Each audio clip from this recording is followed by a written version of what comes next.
आप सबका अमीन पाठशाला में स्वागत है।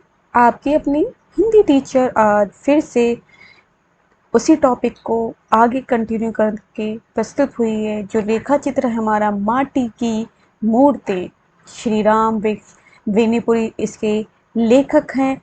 इसका जो पार्ट है 5 जो है 5th नंबर का 5वां पार्ट, जिसमें हम परमेश्वर और बेजू मामा के बारे में जो करेक्टर हैं उनके बारे में पढ़ेंगे।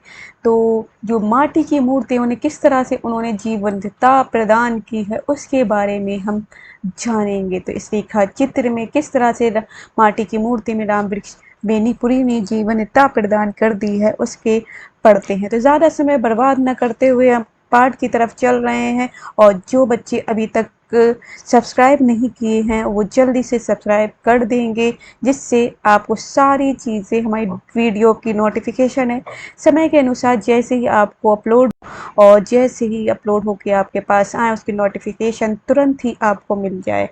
तो चलिए हम देखते हैं परमेश्वर के बारे में। परमेश्वर जो हैं उनके बारे में पढ़ते हैं। एक पात्र हैं परमेश्वर। देखते हैं, उस दिन अपने दफ्तर में कागज के ढेर और काम की भीड़ में बैठा था कि श्री राम गांव से आया और कुशल क्षेम पूछने पर बोला, परमेश्वर बहुत बीमार है, बेजान, जाने बेचारा बचता है कि नहीं। परमेश्वर मेरी पट्टीदारी का ही एक व्यक्ति है, लेकिन ना तो इतनी निकटता उससे है, दूसरे उसमें ऐप भी ऐसे हैं जिनको देखते हुए उनके लिए काम धाम छोड़कर दौड़े दौड़े बेनीपुरी जाने की कल्पना भी नहीं की जा सकती। परमेश्वर फिजूल खर्च है, आवारा है, सारे घर को उसने बर्बाद कर दिया। सारे घर को उसने क्या कर दिया? बर्बाद कर दिया। कर्ज पर कर्ज किया, पुश्तैनी ज़मीन बेच ली और अंत में उस साल उसने अपनी बीवी के कहने बेचकर गांजे फूंक दिए। उसने मेरे परिवार की इज्जत में बट्टा लगाया, अपने घर वालों को संकट और कष्ट में डाला है, खुद भी अब फटेहाली में मारा मारा फिरता है। कमबख्त मेरे ऐसे आदमी का मरना ही ठीक है। कमबख्त मरे ऐसे आदमी का मरना ही ठीक है। मैंने इस तरह के तर्कों से अपने मन को संतोष दिया और फिर काम में लग गए। किंतु जो ही शाम हुई काम की भीड़ छटी, थोड़ा निश्चित हुआ, परमेश्वर का ध्यान फिर आया और रात को ही स्टीमर से घर के लिए रवाना हो गया। यही है परमेश्वर का घर। पुराने चौपार मकान के बदले है राम राम मड़ैया, एक ही राम मड़ैया, वही चौका घर, भंडार घर, शयन घर। उसी में उसकी माँ रहती और उसकी पत्नी भी, भाई भी, बाल बच्चे भी, बूढ़े पिताजी और उसके उसारे के एक कोने में और दूसरे कोने में यह परमेश्वर पुआल पर पड़ा है। पुराने चढ़े दोहर से हवा के लिए आड़ कर दी गई है। उसे भीषण रोग ने पकड़ा है, अतिसार, 104 डिग्री का बुखार और दस्त पर दस्त हुए चले जा रहे हैं। सारा वातावरण गंदगी और बदबू से ओत प्रोत। तो भी बेचारे में सेवा में लगी बूढ़ा बाप, हाय तौबा मचाए हुए, बेचारी पत्नी एक कोने में सिमटी सिकुड़ी, सहमी सी सकती। अतिसार क्यों हुआ? उधर खाने पीने में दिक्कत थी। कई जून का मतलब समय का, कई टाइम का भूखा था। एक सज्जन शकरकंद खो रहे थे, उनके पास हंसते हुए गए और हंसी हंसी में कच्चे शकरकंद पेट में ठूस लिया। शकरकंद पचे नहीं, दस्त खुल गए, बुखार दौड़ आया, वह अचेतन पड़ा है। कभी कभी मुश्किल से आंखें खुलती हैं, आंखें तो बिल्कुल धंस कर कोटा नहीं गहर में चली गई हैं। तंबी का वक्त नहीं है। निकट की आयुर्वेदिक अस्पताल के वैद्य जी को बुलवाया, उन्होंने दवा दी, किंतु कहते गए लक्षण अच्छे नहीं है। रात निभ जाए तो कोई आशा की जाए। वह रात नहीं निभी। परमेश्वर चलता बना, घर वालों को रुलाकर, गांव वालों को अफसोस में डालकर। गांव वालों में सिर्फ उसी दिन अफसोस नहीं हुआ जब जब जब होली, दशहरा, दिवाली, छठ या कार्तिक पूर्णिमा आती, परमेश्वर के लिए सांसें ली जाती। निसंदेह परमेश्वर आवारा था, किंतु उसकी आवारागर्दी एक ऐसी आग थी जो खुद को जलाती थी लेकिन दूसरों को रोशनी और गर्मी ही देती। बचपन में हम सबके साथ पढ़ने बैठा, तेज था किंतु पढ़ा नहीं, बड़ा गोरा छहरा नौजवान, एक अच्छे घर में शादी हुई, इसके कालक्रम में बच्चे भी हुए। उसके पिता बिल्कुल सुधुआ मतलब सीधे थे। अतः सयाना होते ही घर का मालिक बन बैठा। घर में बागडोर हाथ में आते ही मन की बागडोर ढीली कर दी। मन की हाथ की रोज पेटियां जाता, तब शहर जाता, हर मेले में जरूर ही जाता। मौका तीरथ की दौड़ भी लगा आता। उसके ही लायक कुछ दोस्त भी मिले उसे। गांजे के दम लगने लगे। पैतृक संपत्ति स्वाहा होती गई। एक दिन ऐसा आया कि परमेश्वर बिल्कुल अंकीचन हो बैठा, किंतु यह अंकीचनता उसके स्वभाव में परिवर्तन नहीं ला सकी, और नहीं ला सकी। बिहेवियर में गांजा छूटा, भांग की चिलम चलने लगी मेरी और। भांग की को कोई पूछता नहीं। इधर उधर सब जगह उसका जंगल सा लगा रहता है। परमेश्वर जंगल से खूब दलदार पत्तियां चुनकर लाता, सुखाता, संजो कर रखता, खुद पीता, यारों को पिलाता। उसके दरवाजे पर हमेशा एक ढोलक और कई जोड़े झाल बने रहते। शाम हुई नहीं कि परमेश्वर के राम मड़ैया गुलजार हुई। 12 मास 24 परख उसके दरवाजे पर शोर मचता रहता। भले ही कई दिन तक पेट भोजन नहीं नसीब हो, किंतु इससे गाने बजाने में कोई अंतर नहीं आता। रसिक स्वभाव। दरवाजे पर फूल के कुछ पेड़ जरूर लगे होते और एक बड़ा गांव भर ऊंचा महावीर झंडा हमेशा लहराता रहता। गांव के बड़े बूढ़े उसकी निंदा करते, भर्त्सना करते, गालियां तक देते, किंतु बच्चों और नौजवानों का झुंड हमेशा उसके आगे पीछे दौड़ा फिरता। खेत में तोरी फूली कि परमेश्वर की होली पहुंच गई। सरसों का पीला फूल देखते ही परमेश्वर ने होली का गाना शुरू कर दिया। और जिस दिन बसंत पंचमी हुई, दिन से तो मानो से बदमस्तियां का लाइसेंस मिल गया। पेट काट काट कर पैसे बचा कर रखता। इन दिनों के लिए डफ पर नया चमड़ा चढ़वाता, झाल में नई डोरियां लगाई गई, ढोलक पर नया गद दिलाया गया। शाम से ही जो होली शुरू होती, आधी रात के बाद भी हा हा हू से गांव में कोलाहल मचा रहता। अरे ऐन होली के दिन भोर के भोर से ही पेड़ के दरवाजे पर तैयारियां देखिए। भैंस का दूध कहीं से किसी तरह ऊपर करता। चीनी ना हो तो गुड़ ही सही, बड़ी हसल। हाँ, पर भांग की पत्तियां लोने के लोने पीसता पिसवाता। उन्हें पानी दूध और गुड़ में मिलाकर खुद छक छक कर पीता, यारों को पिलाता, फिर उन्हें लेकर गांव में निकलता। चाहे गुरुजन हो या छोटे बच्चे जो उनके सामने आए, उन पर कीचड़ पड़ी, कोई नाराज हो या गालियां दे, परमेश्वर को क्या परवाह। होली के दिन की गालियां तो आशीर्वाद होती है ना। गांव भर को भत भत्त भूत कर वह इस सरहे में निकलता। जो पति उस दिन मेरे गांव की सीमा से निकलते, उसकी तो दुर्गत ही समझिए। कीचड़ गोबर पानी बस सिर से पैर तक उन्हें नहलाया गया। उस कीचड़ उछाल में गजब धमाचौड़ी मचती। कोई उधर भागा जा रहा है, कोई उधर दौड़ रहा है, ललकारे दी जा रही हैं, हंसी के फव्वारे छूट रहे। इस तरह दोपहरिया आई, तब सब पोखर में पहुंचे। वहां खूब उभक चुभक हुई। तब घर भोजन करके परमेश्वर को होली मंडप तैयार हो गई। परमेश्वर अपने हाथ में डफ लेता, नशे के मारे आंखें लाल बनी हुई और अबीर से उसके चेहरे और शरीर ही की क्या बात, सिर के बाल तक लाल बन रहे। बीच में परमेश्वर का डफ, चारों ओर लाल झाल करताल सांझ लिए गाने बजाने वाले, जिन्हें आप दर्शक घेरे रहते। परमेश्वर क्या सिर्फ डफ ही बजाता, निसंदेह उसके हाथ ताल पर डफ पीटे जाते, किंतु उसके तो अंग अंग मानो गा बजा रहे, उछलता कूदता नाचता हा हा करता। परमेश्वर गेंद में ही नहीं था, वह इस साज सज्जा का पूरा केंद्र बिंदु था। गांव के धनी गरीब एक एक के दरवाजे पर गाता बजाता स्वांग करता। अंत में वह शिव मंदिर जाता और वहां से बड़ी रात बीती चैता गाते लौटता। परमेश्वर भी गांव में होली होती, किंतु वैसा रंग कहाँ जम पाता। यूं ही दशहरे की 10 रातों में वह गांव के में कोलाहल मचाए रहता है। मेरे गांव में इन 10 रात में ओझा लोगों द्वारा भूत खेलाने के लिए रिवाज था, अब करीब करीब खत्म हो रहा था, किंतु इस मृत प्राय चलन में परमेश्वर ने मानो जान डाल दी थी। अपने दरवाजे पर गांव भर के ओझों को नवेता देकर बुला लेता। बीच में धूप जल रही है, धूप के सामने 7 बहन दुर्गा के नाम पर 7 जगह चावल सिंदूर और अड़हुल के फूल एक पंक्ति में रख दिए। उस पंक्ति के आगे वेद की एक लाल छड़ी है। ओझा के लोग गीत गा रहे हैं, सांझ बज रहे, झांझ बजा रहे हैं। गीत का स्वर उठान की आखिरी चोटी पर पहुंचाने की उनमें से किसी ने किसी शरीर पर कोई भूत ब्रह्मा चुड़ैल देवी आदि कोई कोटि है उनके आया। भूत आते ही ओझा शरीर हिलाने लगे, पहले धीरे धीरे फिर जोर जोर से शरीर हिलाते हिलाते बेंत उठाई और उस बेंत से अपने शरीर पर तड़ तड़ लगे। तड़ तड़ लगे मारने। ओझा बेच से शरीर को पीटे जा रहे थे और लोग कह रहे थे, देखो महाराज, घोड़ा कमजोर है, ज्यादा पिटाई मत करो। बड़ी आरजू मिन्नत करने के बाद महाराज को दया आई तो छड़ी छेक उझा कोहिनी जमीन पर पटकने लगे, यहाँ तक कि जमीन खोद दी। बत्ती जला के मुंह में चबा जाना, हाथ पर रखती आग वाली ढकनी रख लेना, यदि आदि कर्तव्य दिखाए जाते। अंत में भेटी ठीक ही जाती। मन की बात कहकर उसकी पूर्ति का उपाय बताकर भूत चला जाता। भूत आते ही दर्शक मंडली में खलबली मच जाती। अजब गजब प्रश्न किए जाते, चीजें मांगी जाती। परमेश्वर के हाथ मानो भूतों का ही सूत, जिस ओझा पर जिस भूत को चाहे वह मंगा सकते थे। कभी कभी वह खुद अपने पर भी भूत बुलाता।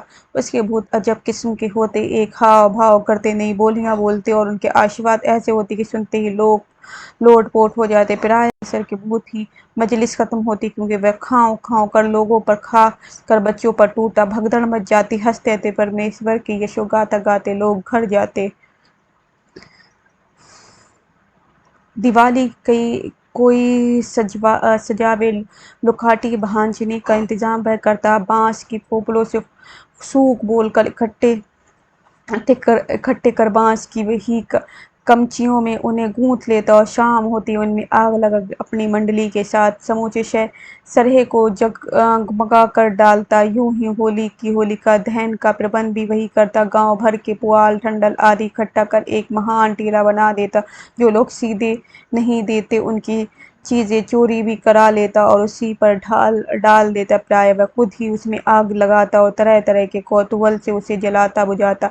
कार्तिक पूर्णिमावश परमेश्वर अपनी मंडली के साथ गंगा स्नान को चला। स्टेशन पर आया, टिकट कौन कटाता? जब वैसे रहे तो भी टिकट कटाना ही उसकी शान के खिलाफ था। अब तो पैसे ही प्राय रहते ही नहीं। रास्ते भर में टिकट चेक करवाने में अखमचौनियां होती जा रही थी। स्टेशन पर पहुंचने के पहले जो ही गाड़ी धीमी हुई कि रफू चक्कर कदाचित स्टेशन पर पहुंच गया तो तार के घेरे फूंद कर निकल चला। कभी धक्का मुक्की भी तो हो गई, कभी धक्का मुक्की भी हो गई तो कभी मारपीट भी कर ली। परमेश्वर के ख्याल से मिलेच्छ को पैसे दे देने के बाद गंगा स्नान का कोई महत्व नहीं रहता। पलेजा घाट से लेकर सोनपुर के मेले तक परमेश्वर क्या क्या ना तमाशे करता। कभी सिर पर त्रिपुंड चंदन किए गंगा किनारे या स्नानार्थियों का सुफल पड़ रहा था। कभी मंडली के बीच में परमहंस साधु बना बैठा लोगों को मनोकामना सिद्धि के लिए भभूत बांट रहा है। कभी वह ओझा बना किसी ही कुल कामनियों की गोद भर रहा है। इन तमाश पैसे मिल गए, मंडली भर में मिठाइयाँ बटी, गाज उड़े। इन तमाशों में प्रवचना का भाव कभी नहीं था सिर्फ मनोरंजन का। अमोद प्रमोद प्रवंचना तो उसमें थी नहीं। अगर यह होती तो बेचारी की वह दुर्गत क्यों होती। वह उन लोगों में थे जो दुनिया में हंसने हंसाने के लिए आते और हंसते हंसाते ही चल देते।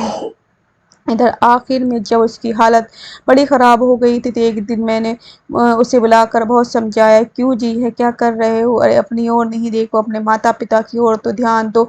यह भी नहीं अपने बाल बच्चों की जिम्मेदारी से? तुम कोई कुंद जहन आदमी नहीं, तुमसे काफी अक्ल है, तुम में काफी अक्ल है, बुद्धि है, उसमें काम लो। खेती बाड़ी में मन लगाने लगता तो कोई दूसरा रोजगार देखो। शहर में कोई छोटा भोजनालय ही खोल लो, खा पी के कुछ पैसे ही बच जाएंगे। मैंने कई ऐसे आदमियों को उदाहरण भी दिए जो ऐसे छोटे छोटे रोजगारों में अपनी और अपने परिवार को परवरिश चला रहे थे। उस समय तो कुछ बोला, कुछ दिनों बाद सुना परमेश्वर ने अखाड़ा घाट पर एक भोजनालय खोला है और इस भोजनालय के लिए उसके पास नहीं उसकी पत्नी के पास जो आखिरी धन सोने का कंठा था उसे बेच लिया है। कंठा बेचने की बात सुनकर मैं चौंका, किंतु फिर सोचा शायद यही प्रेरणा रूम में उसे नृत्य की ओर ले जाए। ऐसे उदाहरण भी मिलते हैं, किंतु मेरा यह धारणा गलत निकली। थोड़े दिनों तक तो उसका कारोबार अच्छा चला, किंतु हाथ में पैसे आते ही फिर भांग की जगह गांजे ने ले ली। और एक कारण तो उसने अजीब ही बतलाया, चाचा साहब, खिलाना तो बड़ा अच्छा लगता, किंतु खिलाने पिलाने के बाद कंठा की तरह पैसे के लिए पीछे पड़ जाना, यह तो कठिन काम है। इसमें शक नहीं कि कुछ पैसे मैंने गांजे में फूके, फिर मेरे ज्यादा पैसे तो खाने वालों के जिम्मे रह गए। अच्छा क्या हुआ उस जन्म में तो वे ताड़ के पेड़ होंगे और मैं पीपल बनकर उनकी छाती पर पैदा होऊंगा, वसूल करूंगा उनसे। कैसा चाचा जी? वह हंस खिल खिल खल खल, चाचा जी गुस्से में बोले, और उस बेचारी का कंठा तुमने बराबर कर दिया। कंठा कंठा क्या होगा, अब तो आप ही कहते हैं सब लोग बराबर होंगे ना, सब कंठे होंगे, तो क्या आप लोग उसके लिए नहीं बनवा देंगे? और आप लोगों का राज ना भी हो तो ये करिया मुसहर की जोरू का कौन कंठा पहनती है चाचा जी? सुख मिलता है या तो तकदीर से या मेहनत से। मेहनत मुझसे बनती नहीं, तकदीर अच्छी नहीं, फिर मांग भांग पी कर हा ही करना, इसी हंसी खुशी में जिंदगी गुजार देना, बस यही मुझसे होगा, मेरे लिए चिंता मत कीजिए। मैं गुस्से में चूर उससे कहने ही जा रहा था कि वह धीरे से उठा और हंसता हुआ, मालिक हे सियाराम, सोच मन काहे करे, गाता चलता बना मानो मेरी बुद्धिमान पर व्यंग्य कसता है। इस तरह से यहाँ पर ख़त्म हो जाते हैं इनका इस करेक्टर का पूरा ही जो है पाठ खत्म हो जाता है। जो परमेश्वर हैं उनके बारे में ख़त्म हो जाता है। हम पढ़ते हैं बेजू मामा के बारे में। परमेश्वर का इतना ही रोल इन्होंने दिखाया है और बेजू मामा के बारे में बता रहे हैं। आज भी मेरा ख्याल है, अब बेजू मामा के बारे में यहाँ पर बता रहे हैं, देखिए सामने आ रहा है बेजू मामा। आज भी मेरा ख्याल है, अगर आप पटना जेल से में जाइए और किसी पुरानी कैदी, वार्डन या जमादार से बैजू मामा के बारे में पूछिए तो वह एक अजीब ढंग से हंसी हंसकर आपको उनकी एक दो कहानी जरूर सुनाएंगे। बैजू मामा पटना जेल की एक खास चीज़ है। लगभग 30 वर्षों से वह जेल की आबाद किए हुए हैं। 1930 से 32, 36, 37 से 40 जब मैं पटना पहुंचा तब तक उनके शुभ दर्शन हुए। उनसे बातें की, खूब हंसा और हर बार की हंसी के बाद एक अजीब करुणा का अनुभव मैंने किया, दुख का एक अनुभव किया। जब मैंने कहा कि वह 30 साल से इस जेल को आबाद की है, तब उनके यही सोचा होगा या तो वह कोई दोमुली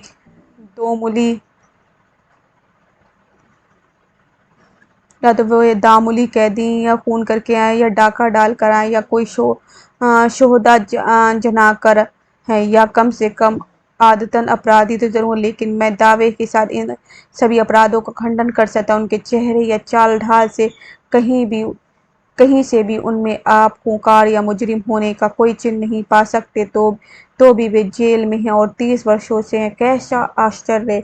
वे हर बार एक ही अपराध में आते जिसमें आज तक एक बार 2 साल की कैद से ज़्यादा की सज़ा उन्हें नहीं मिलती, और ज्यों ही छूट कर जाते उसी अपराध को दोहराते और फिर 1-2 साल की सज़ा लेकर पहुंच जाते। वे अपराध क्या है? चोरी। आप सोचते होंगे ज़रूर वे पक्के चोर हो गए होंगे, उन्होंने गैंग बना लिया होगा, बड़े बड़े हाथ साफ करते होंगे, जैसे कि जेल में 1-2 बार आकर साधारण चोर भी उस्ताद बन जाता है। लेकिन अगर वह इस कोटि के चोर होते तो मुझे उन पर लिखने की ज़रूरत नहीं। मुझे अपराध शास्त्र में कोई दिलचस्पी नहीं है कि उन पर अनुसंधान करता।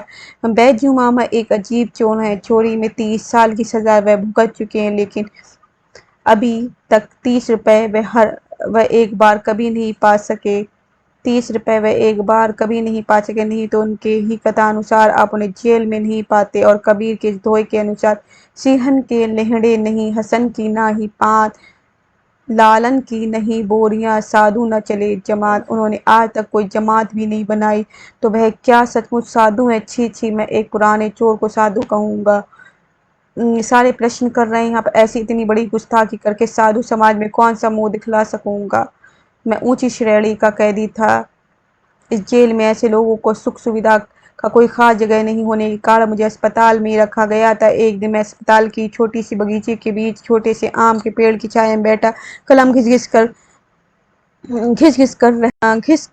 कर रहा था कि एक बड़ी बूढ़ा मरीज कंबल ओढ़े आ रहा था। वह धीरे धीरे आया, कमजोरी के कारण डगमगाता हुआ फूल की क्यारी में बैठ गया। फिर एक बार हसरत की निगाह से चारों ओर देखा और कंबल के नीचे एक खुरपी निकाली। वह धीरे धीरे धीरे इधर उधर उग आई घासों को निकौनी करने लगा। थोड़ी ही देर में निकौनी का कर पाया होगा कि अस्पताल का मेंढ हाथ में दवा की प्याली लिए उसे ढूंढता हुआ पहुंचा और उसे निकौनी करते देख बौखला उठा। मामू, तुम इस बार मर के रहोगे। बूढ़ा कैदी सिटपटा गया। खुरपी छोड़ दी, कंबल संभाला, दवा के लिए हाथ बढ़ाया, हाथ कांप रहा था। लड़खड़ाई जवान में उसने मिन्नत के शब्दों में मेट से कहा, माफ करना भैया, दवा दो। दवा दूं? खाक दवा खा कर क्या होगा? तुम्हें क्या पड़ी है भला जो खुरपी लेकर आ बैठे यहाँ पर? जा ए भाड़ में, यहाँ यह बगीचे है, ये क्या कह रहे हो, देखते नहीं 4 दिन से मैं बीमार रहा, इतनी घास फूस उगाई है। मामू तो कैदी हैं या सरकार का बैल, पुरानी कैदी की शान तूने धूल में मिला दी। क्या हम जेल में काम करने आते हैं? मेड भैया तुम ठीक कहते हो, बिल्कुल ठीक। जेल का सत्यानाश हो, हाकिमों का सत्यानाश हो, लेकिन प्यारे मैं क्या करूं?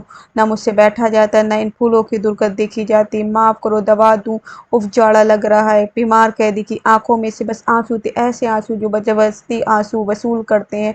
मेड की आंखों में डबडबा आई। तुम इस बार मरोगे मामू, कहकर उसने दवा की प्याली उसके हाथ में दे दी। हाथ के कंपन से कुछ दवा उसकी ठुड्डी पर गिर गई, कुछ गले में नीचे। दवा पीकर उसने एक बार थूक फेंकी और फिर बैठा नहीं रह सका, कंबल ओढ़े वही लुढ़क गया। थोड़ी देर के बाद वह फिर उठ बैठा। एक बार फिर उसने सभी पेड़ पौधों पर हसरत भरी निगाह डाली और खुरपी हाथ में ले अस्पताल की ओर चलता बना। इस बार जाते समय मैंने गौर से उसकी ओर देखा। 60 साल की उम्र में, तांबे का रंग, चेहरे पर झुर्रियां, बाल एक एक सफेद, लेकिन इस बीमारी में भी वे जब मैं पैर डगमगा रहे थे, वह तनक कर जा रहा था जैसे एक नौजवान हो। स्वभावतः उस कैदी की ओर आकृष्ट हुआ। वह बैजू मामा थे, इस जेल में कैदियों के मामा, वार्डरों के मामा, जमादारों के मामा, या कहिए तमाम पटना जेल के मामा थे। अब मैं बैजू मामा के साथ घुल मिल गया था। उनकी बीमारी अच्छी हो गई। वह अपनी खुरपी कुदाल से दिन भर झगड़ते रहते और मैं उन्हीं की बसाई बगीचे में एक आम के पेड़ के नीचे बैठकर उनकी मेहनत मशक्कत देखता रहता। जब वह थक जाते मेरे पास आ जाते, न वह बीड़ी पीते न खैनी खाते, मैं उनका क्या स्वागत करता भला। जेल का सबसे बड़ा स्वागत सत्कार इन्हीं दो नायाब चीज़ों से है। खैर, वह मेरे नज़दीक पहुंचकर मुझसे सुराजे और गांधी बाबा के हाल पूछते और मैं धीरे धीरे उनकी राम कहानी जानने की कोशिश करता। धीरे धीरे क्योंकि देखा क्योंकि धीरे धीरे क्योंकि देखा बैजू मामा अपनी जिंदगी को बंद किताब बनाकर ही रखना चाहते।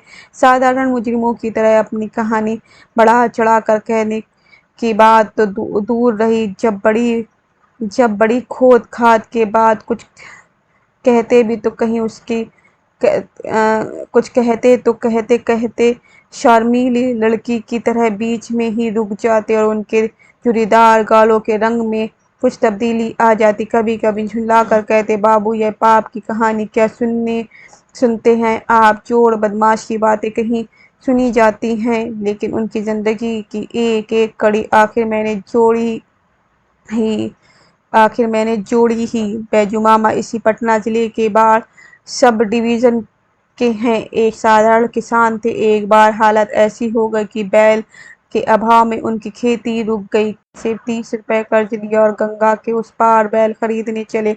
सुन रखा था उस तरफ अच्छे बैल मिलते हैं और सस्ते। गंगा पार कर बैल की कई पेटियों में गए, क्योंकि कम से कम पैसों में अच्छी से अच्छी चीज चाहते थे। इसी दौड़ धूप में उनके दिमाग पर शैतान का कब्जा हुआ। उन्होंने पाया कि उस तरफ लोग गर्मियों में बैलों को घर के बाहर ही बांध देते हैं और उनकी कोई खास रखवाली नहीं करते। पटना जिले में ऐसा नहीं होता है। शैतान ने उनके कानों में धीरे से कहा, बैजू क्यों ना इनमें से एक बैल रात में खोल लो और गंगा पार कर जाओ। वह बात उन्हें भाग गई।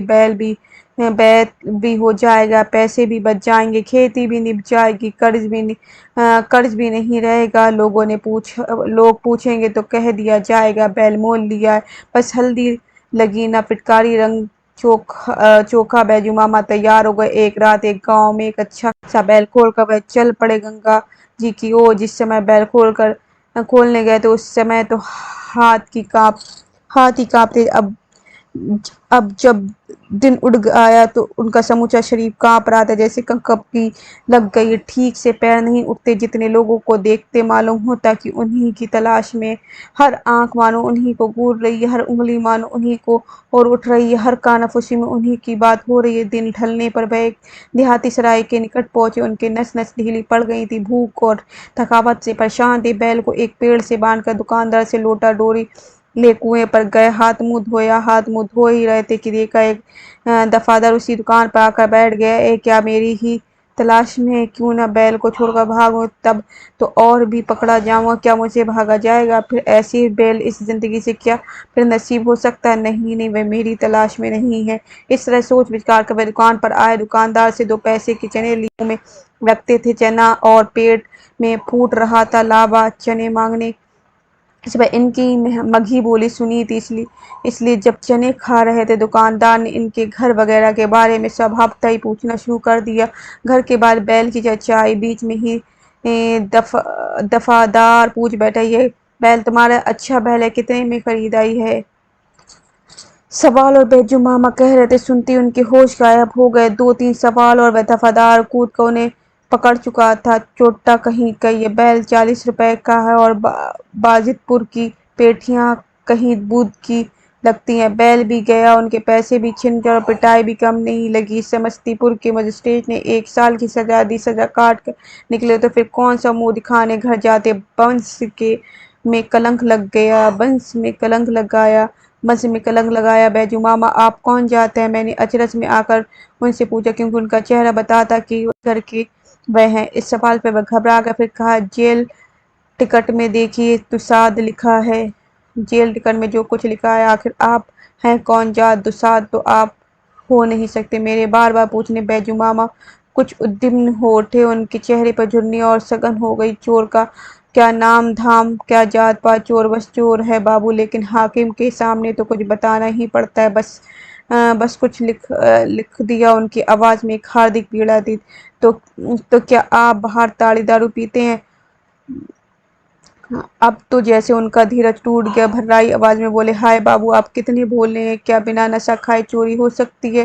निशाचरी काम के लिए पहले निशाचर बन जाना पड़ता है बाबू। उद्दीनता में ही वही चुपचाप वहां से चल दिए। मुझे पता चले कि उनके घर अब भी गृहस्थी होती है, अच्छी गृहस्थी होती है। भाई मर चुके हैं, 2 भतीजे हैं, उनके बाल बच्चे हैं। बैजू मामा को समझा कि पुरानी बातें भूल जाइए, इस बार छूटिए तो गंगा स्नान करके अपने घर पर चले जाइए। भतीजों से सारी बातें कहिए, उनके साथ रहिए। बुढ़ापे का शरीर है, कब जाने क्या हो जाए। जेल में मरिएगा, मिट्टी की दुर्गत होगी। इस आखिरी बात ने उन पर काफी असर किया। एक दिन हृदय खोल कर कहने लगे, क्या कहूँ बाबू, कई बार यही सोचा जेल से छुटने पर, कई बार घर की ओर चला, लेकिन बख्तियारपुर जाते जाते पैर बन जाते। सोचता हूँ खाली हाथ घर कैसे जाऊँ। भतीजे तो मानने भी लगेंगे, पर उनकी बहुएं तो पराए घर की बेटियां ठहरी, कहेंगी ये बूढ़ा कहाँ से टपक पड़ा, कुछ लेकर जाऊं तो वह भी समझेगी आखिर कुछ लाया तो है। कम से कम एक गाय खरीद कर के ही ले चलूं। एक गाय 30 में तो अच्छी गाय मिल जाती है, लेकिन रुपए कहाँ से आवे? चोर हूँ ही क्या ना एक आध हाथ और मार लूं। किंतु जब जब ऐसा किया तब जब तक रुपए पूरे हुए पकड़ लिया गया, और फिर यहीं का यहीं। उफ, 30 रुपए, 30 रुपए, 30 रुपए बैल और 30 रुपए में गाय, और इसी 30 रुपए में एक की जिंदगी के 30 साल बर्बाद हो गए। बेचारा 30 के अजीब गोरख धंधे में फंस गया है। मैं इस तरह सोच ही रहा था कि बैजू मामा फिर बोल उठे, एक बात और सुने बाबू, जब बाहर जाता हूँ दिन तो इधर उधर देखने सुनने में कट जाते, लेकिन ज्यों ही रात में सोने की कोशिश करता वो मालूम होता कि जेल के ये सारे पेड़ पौधे मुझे बुला रहे हैं। ये आम का पेड़ है, ये अमरूद व नीम और जामुन सब सब मेरे ही लगाए हुए हैं बाबू। मैंने ही इनके पौधे रोपे, इनकी थालों में पानी दिया। निकौनी की होते होते आज ये कितने छितनार हो चले हैं। और इन बेलों गुलाबों में गेंदों का खानदान किसने लगाया बुढ़ाया बढ़ाया? इसी बैजू ने बाबू ने। जब बाहर होता हूँ रात में ये सब के सब मुझे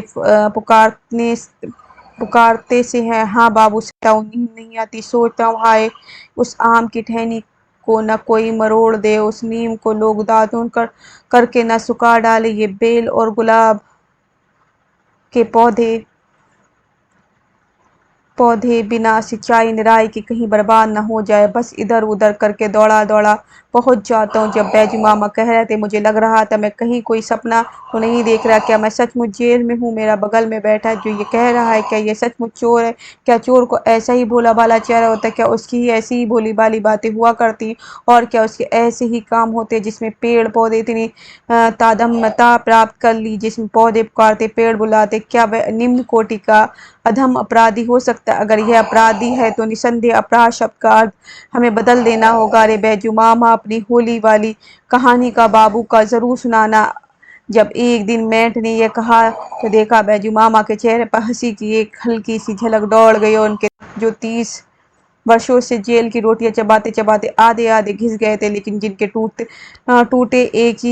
एक भी नहीं थे, चमक पड़े। अरे मेड भाई, बाबू के सामने बेइज्जत मत करो।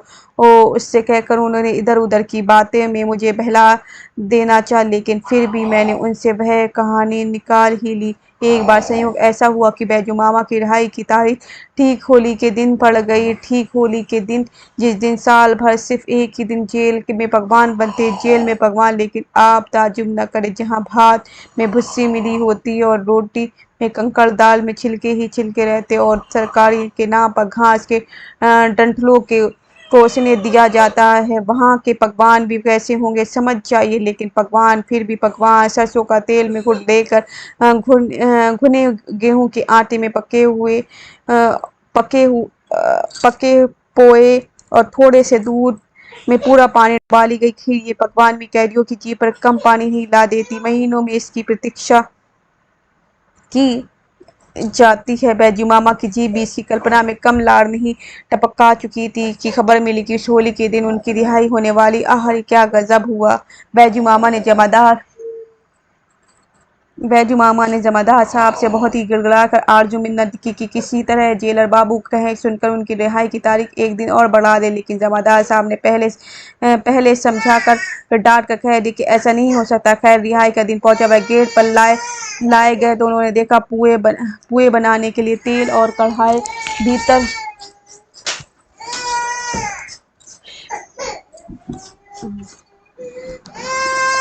भीतर भेजे जा रहे हैं। पकवान, इन सामानों को देखकर उनकी आंखें छलछलाई। जेलर साहब का ध्यान बैजू मामा की ओर आकृष्ट हुआ। भला उनको कौन नहीं पहचानता? जेलर साहब ने समझा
सॉरी बच्चों, आप कंटिन्यू करते हैं।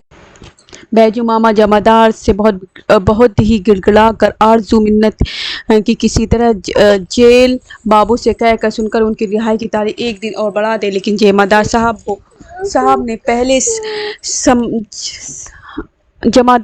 ने पहले समझा कर फिर डांट कर कह दिया कि ऐसा नहीं हो सकता। खैर, रिहाई का दिन पहुंचा, वह गेट पर लाए तो गए। उन्होंने देखा पुए बनाने के लिए तेल और कढ़ाई भीतर भेजे जा रहा है। पकवान की इन सामानों को देखकर उनकी आंखें छलछलाई। जेलर साहब का ध्यान बैजू मामा की ओर आकृष्ट हुआ। भला उनको कौन नहीं पहचानता? जेलर साहब ने समझा शायद ये आंसू आनंद के या पश्चाताप के। कह बैठे, क्यों बैजू, अब तो फिर नहीं आओगे ना? हाँ, मत आना, अब तो तुम बूढ़े भी हो गए। उनका यह कहना था कि बैजू मामा की आंखों के सावन भादो उमड़ आए और रूंधे गले से बोले, बाबू, मेरी तकदीर फूट गई। बाबू, जेलर साहब शरीफ मुसलमान व्यक्ति सुन घबरा गए। ये क्या बात हुई? पूछा, क्या हुआ है बताओ बैजू, कोई गर्मी की खबर आई है क्या? मैं मन ही मन सोचने लगे। बैजू मामा बोले, हुजूर, आपका इसमें क्या हाथ? मेरी ही तकदीर फूट गई बाबू। अरे क्या हुआ बैजू? जेलर साहब की उत्सुकता में अब करुणा की मंदाकिनी मिल रही थी। इधर बैजू मामा की आंखों के बादल में झड़ी लग गई और हिचकियां लेते हुए बोले, हाय सरकार, जब तेल और कढ़ाई भीतर जा रहे हैं तो मैं बाहर भेजा जा रहा हूँ, भरे बर्तन के दिन मैं निकला जा रहा हूँ। वह आगे बोलना सके, इधर जेलर साहब ठठाकर हंस पड़े और अपनी जेब से 1 रुपया निकाल कर बैजू मामा को देते हुए बोले कि जाओ बाजार से इसी के पुए खरीद कर खा लेना, लेकिन इन चांदी की चमचम टुकड़ों को जरा भी मोह उनके मन में क्यों होने लगा। रुपया जेलर बाबू के पैर पर रख दिया और एक दिन के लिए और जेल में रखे जाने की विनती की। जेलर साहब ने इस बार अपनी असमर्थता दिखाई। रुपया बार बार के आग्रह पे बिना लेकर धोती के खूंट में आंसू पोंछते हुए जुम्मा बाहर चले गया। बाहर चारों ओर होली का हड़कंप मचा था, रंग अबीर उड़ रही थी, गाने बजाने होते। जेल में से तो 3 आने पैसे मिले थे, उनका सत्तू खरीद कर बैजू मामा ने खाया और दिन भर इधर उधर अन्य मनस्क तमाशे देखते रहे। शाम को स्टेशन के माल गोदाम के सामने जाकर लेटे रहे। कुछ अंधेरा होने पर एक बैलगाड़ी के निकट बंधे जोड़े बैल को खोल कर ले चले। गाड़ीवान दिन भर के धूम धड़ाम धड़क्के से कुछ ऐसा मस्त होकर सोया था कि उससे कुछ सुध नहीं रह गई थी अकल। अब बेजू मामा क्या करे, वह खुद चिल्लाकर कहने लगे, ओ गाड़ीवान, कैसा बेवकूफ सोया है और चोर तेरे बैल लिए जा रहे हैं। बैल शब्द कान में पड़ते ही गाड़ीवान चौंक उठा और जिस ओर से आवाज आई थी दौड़ा। उसे दौड़ते देख बैजू मामा ने भागने का बहाना किया और वह पकड़ लिए गए। कुछ घूंसे खाए, रात भर हाजत में रहे और भोर से फिर जेल में हाजिर। जेल भर में हल्ला हो गया, बैजू मामा आ गए, बैजू आ गए। किंतु बैजू मामा तो जल्द जल्द आकर मेट में मिले और कहा, कहाँ पुए रखे हैं, लाना तो मेट भाई। मेट हंस रहा था। बैजू मामा उससे कह गए थे कि 2-1 पुए मेरे लिए जरूर चुरा कर रख देना, कल मैं जरूर आ जाऊंगा। बैजू मामा अपने जरूर को जरूर ही सार्थक करेंगे, इसकी उम्मीद मेट में नहीं की थी। ज्यों ही मेट ने कहा, पुए कहाँ रखे हैं, बैजू मामा की आंखों में झरझर आंसू झड़ने लगे। उफ, इसी पुए के चलते रात उस गाड़ीवान के कितने घूंसे मैंने बर्दाश्त कर लिए। रात भर हवाला में पुए की ही सपना देखता रहा हूँ। मेट भाई मुदायरी तकदीर। अब मेट की आंखें भी हड़बड़ा आई थी। उसने जो अपने लिए बचा कर चुरा कर रखते उन्हें लाकर बैजू मामा के सामने रख दिया। बैजू मामा उस बासी काठ से कड़े बने गए तेल में पुए को कुतर कुतर कर खा रहे थे, जो उनकी आंखों से पानी की नरम और नमकीन होते जा रहे थे। इस बार किस तरह जेल आए वह भी कम दिलचस्प और दयनीय नहीं। इस बार बैजू मामा ने निश्चय कर लिया कि जेल से निकलते ही कि 30 रुपए किसी न किसी तरह जरूर जमा करेंगे और उन्हीं रुपयों में से एक गाय खरीद कर अपने भतीजे के पास जाएंगे। गाय की डोर पकड़े जब वह लगभग 30 वर्षों के बाद अपने गांव में घुसेंगे तो गांव कैसा दिख पड़ेगा, लोग उन्हें पहचानेंगे या नहीं, वह किस तरह अपना परिचय देंगे आदि की कल्पना में विभोर होते हुए भी उन्होंने जेल से बाहर कदम रखा था। शुरू में मालूम हुआ इस बार तकदीर पक्ष में बड़ी चोरी में बड़ा खतरा है और खतरा लेने का इस बार मौका नहीं, इसलिए छोटी छोटी चोरियां 30 रुपए के लिए शुरू की। एक होटल से 2 उड़ाए, 2 रुपयों में बेच दिए। एक मंदिर के अहाते में 2 कंबल मार लिए, 3 रुपयों से आए। एक वकील साहब के बरामदे में एक शॉल उचका लिया, 4 रुपए आए। सबसे बड़ा शिकार एक गोदाम में एक बोरे लाल मिर्ची का किया, जिसमें उसमें नकद 12 रुपए मिले। अब बैजू मामा के पास 21 रुपए थे, सिर्फ 9 रुपए की कमी थी। मिर्ची की चोरी सबसे अच्छी है। एक दिन जब वह शहर से बाहर शौच को जा रहे तो उन्होंने खेतों में लाल मिर्चे लगे देखे। कौन जाने शहर की चोरी में किसी दिन पकड़ा जाऊं, क्यों न रात में मिर्ची के खेत में पहुंचूं और थोड़ी थोड़ी मिर्चें तोड़कर बेचता जाऊं। यही 10-15 दिन लगेंगे, लेकिन खतरे से तो महफूज रहूंगा न, ऐसा सोचकर ही प्रति रात में मिर्ची खेत में जाते और एक झोला मिर्चा ले आते और बाजार में किसान की तरह बेच लेते। धीरे धीरे उनके पास 26 रुपए हो गए, सिर्फ 4 रुपए की कमी। हाँ, सिर्फ 4 रुपए की। मंजिल के अंत में पथिक के पैर तेजी से उठने लगे, उसकी रफ्तार भी तेज आती गई। एक दिन बैजू इतनी मिर्ची तोड़ लाई कि 1.25 रुपए मिल गया। अब 2.75 रुपए की कमी रह गई थी। 3, हाय 3 कितनी बुरी संख्या उस रात।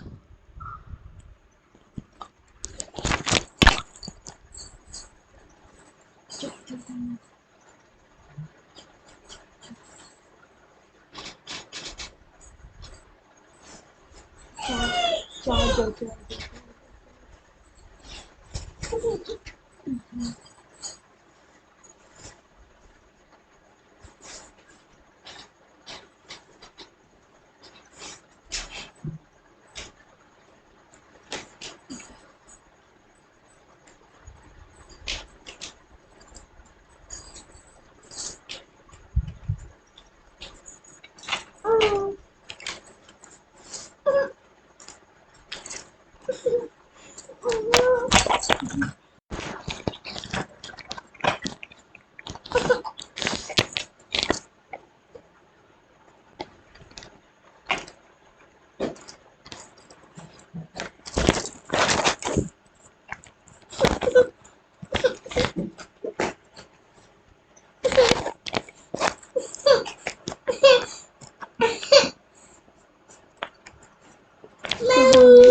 سوری بچوں.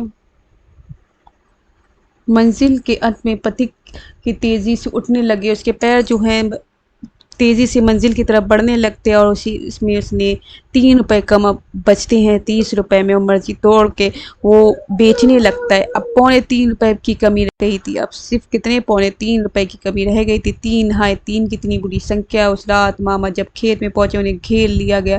بیچارے کسان کچھ دنوں سے پریشان تھے. کیا ہو رہا ہے؟ ان کی کھیتی اجڑ رہی. کئی دنوں سے بھکی لگائے ہوئی تھی کہ آج چور کو انہیں دیکھ لیا اور دوڑ پڑے. ماما بھاگے تو کس اور ایک اور عقل سوجھ گئی. جتنے مرچیں توڑے تھے سب جھٹ پٹ اگل بغل میں پھینک دی اور اس طرح بیٹھ گئے کہ جیسے وہ سوچ سے نورتی ہو رہا ہے. چاروں اور سے لوگ گھیرے ہوئے ہیں. بولے نہیں. ایک نے کہا اٹھتے ہو یا لاٹھی لگاؤں. ماما کھڑے ہو گئے. دھوتی اس طرح کی کہ جیسے سوچ سے اٹھے ہوں. وہ من ہی من سوچ رہے تھے کہ شاید میں بچ گیا. اسی سمے کھیت کی بغل سے جانے والی سڑک پہ ایک موٹر گزری اور اس کی دپادپ روشنی ان کی بغل میں بکھرے مرچیں دکھائی پڑے اور بابو ڈر کے مارے پیشاب بھی تو نہیں ہو پایا تھا نہ مجھ سے. ماما نے ہنستے ہوئے کہا اب کیا؟ چوری صاف صاف پکڑ لی گئی. ماما پھر تھانے میں حاضر کیے گئے.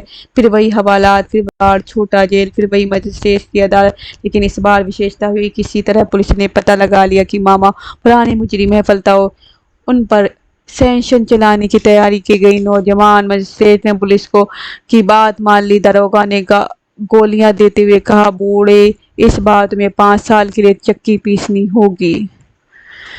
سیشن جج ایک بوڑھا آدمی تھا. جب اس نے ماما سے قصور کے بارے میں پوچھا تو ماما نہ ہی نہ کر سکے. جھوٹ کیسے بولتے بھلا؟ ہاں ایک عرض کی حضور سنتے ہو. سرکاری 25 سال کا کام کرنے پر آپ نے نوکروں کو پنشن دی ہے. حضور بھی بوڑھے ہوئے اب پنشن پائے.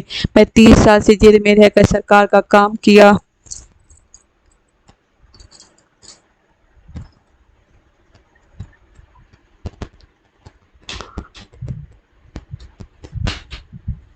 میں 30 سال جیل میں رہ کر سرکار کا کیا. دہائی سرکار دھرم ساچیوں کم کرنے میں کبھی کوتاہی نہیں کی. جیلر صاحب کو بلا کر پوچھیے.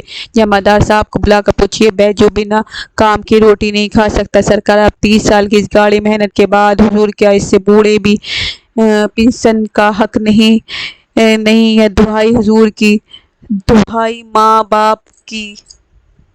آپ انصاف کیجیے، حضور سے انصاف نہ ملا تو یہ بوڑھا اور کہاں جائے گا۔ یہ عجیب دلیل تھی کہ تو دل پر اس کا اثر بھلے ہی ہو، دماغ پر یہ کیا اثر لا سکتا ہے بھلا؟ اور جج تو بندہ ہے قانون کی کتاب سے، اس قانون کی کتاب کے انوسار سزا کے لیے تو ضروری باتیں چاہیے۔ جب حاضر چشمدید گواہیاں اپرادھ کی سویکرتی، وہ کتاب جج کو یہ حق کہاں دیتی ہے وہ دیکھ کہ اپرادھ کیوں کیا گیا ہے، اس میں سماج کہاں تک اپرادھی اور آدمی کہاں تک، آدمی کی کرتے میں پرستتھیوں کا کہاں تک ہاتھ ہے۔ آدھی پھر آدمی کے بھیتر جو انسانیت ہے اسے بھرنے دینے اور اپرادھی کو صحیح راستے پہ چلنے میں مدد کرنے میں کرنے کی اور دھیان دینا۔ تو اس کتاب میں جیسا حرام ہو، جج بیچارے بوڑھے تھے، سحر دیتے، لیکن جو کتاب میں انہیں روٹی دے رہی تھی، اس بڑھاپے میں آرام سے بتانے میں مدد پہنچا رہی تھی، اس کی اپیکشا وہ کیسے کریں؟ انہوں نے شاید کبھی شیکسپیئر کی مرچینٹ آف وینس پڑھ لی تھی، اس لیے اپنے انصاف پر اس بار رحم کا ملکہ چڑھانے سے وہ نہیں رک سکے، اور اس بار بیجمامہ کو صرف 1 سال کی سزا ہوئی۔ اور یہاں پر بیجمامہ کا پارٹ ختم ہو جاتا ہے۔ ان کے کریکٹر کے بارے میں جانا، کس طرح سے وہ بہار کی پٹنہ جیل میں 30 سال گزار لیتے، اور یہیں پر ہی ختم ہو جاتا ہے۔ باقی ایک لاسٹ پارٹ ہمارا اور آئے گا جو اگلے پارٹ میں ہم ملیں گے۔ تب تک کے لیے بائے بائے، ٹیک کیئر، جہاں رہیں خوش رہیں، آباد رہیں۔ جے ہند، جے بھارت۔